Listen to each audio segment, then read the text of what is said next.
for 30 minutes. Thank you, Mr. Speaker. I appreciate that very much. Before I begin, I ask unanimous consent that all members may have 5 legislative days in which to revise it and extend their remarks and include extraneous materials on the topic of my special order. Without objection. Thank you, Mr. Speaker. And first of all, let me say that I associate myself with the remarks from the gentleman from Arizona and hope that many people listen to his important message that he provides for us. Standing here in front of what some would say a beautiful picture, this is a photo of a fire that occurred near Grand Coulee Dam in my district about 2 years ago, a year and a half ago, to help depict something that I want to bring some attention to this evening in this special order. My friend from Montana, Mr. Rosendale, and I and several others will be talking about something that is critical to the people in the Western United States, the communities across this country who will be absolutely devastated if a radical environmental group gets its way in a courtroom in the state of Montana.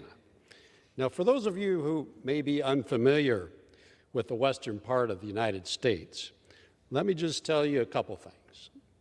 In many parts of the West, it gets very, very dry. And in the summertime, that dryness is coupled with extreme heat. And this can, although it makes for some gorgeous, beautiful days, but you may have heard, often leads to catastrophic wildfires that devastate forests and can destroy lives, property, and even full communities. Now, fire in the forest is a natural occurrence, and it's an important part of that forest's life cycle. But as many of us have been saying for many years, and many of you know, much of our forest has been poorly managed, if managed at all. There are decades of buildup of dead trees and brush that are on our forest floors, so that fires in recent years have been truly catastrophic, leaving swaths of our national forest nothing but ash, dead trees, blackened trees laying all over the earth, scorched earth that cannot produce another crop of trees. In my district, in Okanogan County, the Whitmore fire back in 2021 burned through almost 60,000 acres, destroying several structures on the Colville Indian Reservation, and has had as many as 500 residences under level 2 evacuations. It was devastating. But through the hard, backbreaking work of firefighters doing everything that they absolutely could do to protect those communities, I'm happy to say that no lives were lost, and it was successfully contained. And I think that I can say everyone in this room agrees that we have to do something about these catastrophic fires. And I think also I could say that when faced by fire, we can all agree that we must utilize every tool in our toolbox to help prevent those fires from endangering human lives. I cannot say the same about a group that calls themselves the FSEEE. For some reason, this organization, the FSEEE, has decided to use a provision of the Waters of the United States rules, or WOTUS, and put the lives of hundreds of thousands, if not millions of people at risk by removing one of the most important tools that we have to fight fires in the West, and that is aerial fire retardant.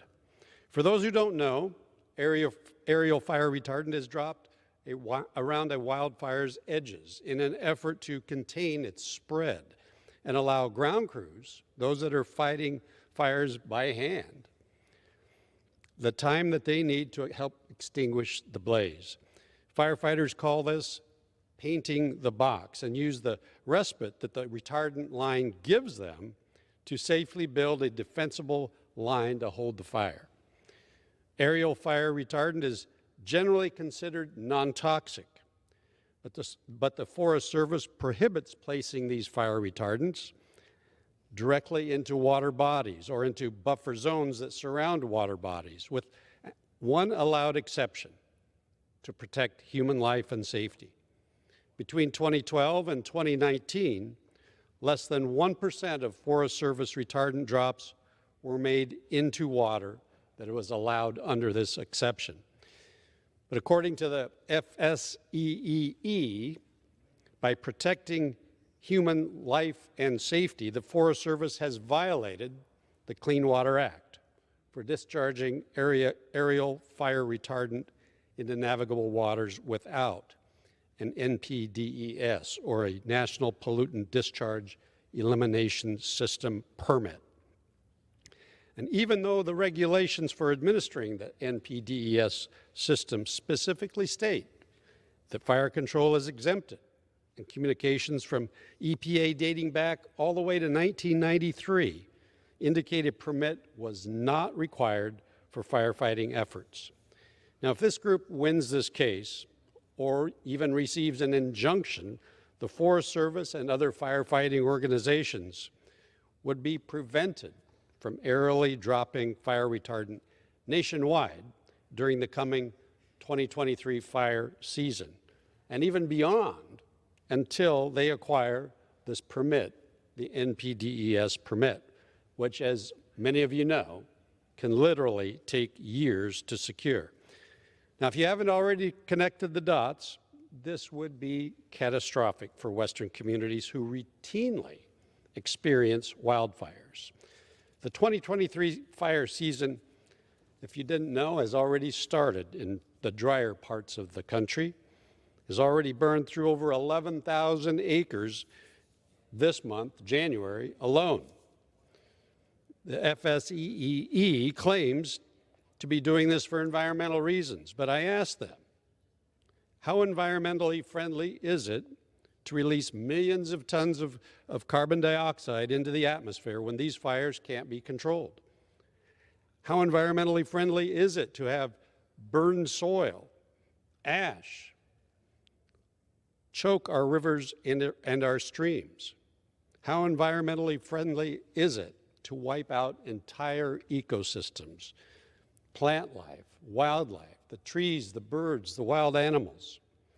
And even if the FSEEE were able to prove me wrong on every single one of those points, is all this worth the cost of human life? Firefighters risk their lives to protect our communities, other people, and our forests, and we should listen to them when they tell us that fire retardant makes their job safer, and it truly is an essential tool to protect lives.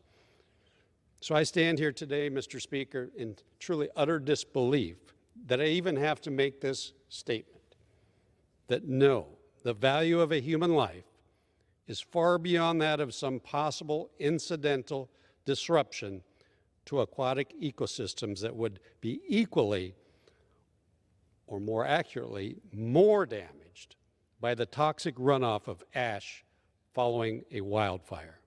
We must ensure that fire retardant remains available to our firefighters for this 2023 fire season and beyond. So with that, Mr. Speaker, I would like to turn to my friend from Montana, Mr. Rosendale, who is co-leading this special order with me, for his comments